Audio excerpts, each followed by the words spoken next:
Hi hello மக்களே, ஒரு Sunday ஒரு மினி விலாக் தான் பார்க்க போகிறோம். திடீர்னு நம்ம பசங்க இளநீ ரொம்ப அழுக ஆரம்பிச்சிட்டாங்க. சரி நானும் எங்கள் அத்தையும் வாங்கடான்னு சொல்லி நம்ம தோப்புலேயே ஃப்ரெஷ்ஷாக எடுத்து தருவோம்னு சொல்லி கூட்டிகிட்டு போயிட்டோம். எங்கள் அத்தையை ஆள் வர சொல்லிட்டாங்க. ஆள் வந்து தேங்காய் இளநீ ரெண்டுமே எல்லாம் வெட்டி போட்டு இளநீ ஃபைனலாக வெட்டி கொடுத்தாங்க. அதை நான் தான் வாங்கினேன். வாங்கி என் பையன் கையில் கொடுத்தேன். பெரியவங்க கையில் ரொம்ப ஹாப்பி, ரொம்ப என்ஜாய் பண்ணான்.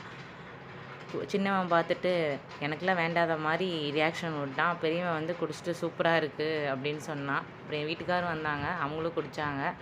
ஃபைனலாக இவ்வளோ வேலை செஞ்சு களைச்சி போனேன். எங்கள் அத்தையும் கடைசியில் குடிக்க போகிறாங்க. அவங்க தான் ஆள்கிட்ட வந்து எல்லாமே ரெடி பண்ணி வெட்டி கொடுத்தாங்க. ஃபைனலாக அதில் இருக்க தேங்காயும் எல்லாம் எடுத்து சாப்பிட்டு பசங்களுக்கு வீட்டி விட்டு நாங்களும் சாப்பிட்டு கிளம்பிட்டோம். பாய் பாய், தேங்க்யூ.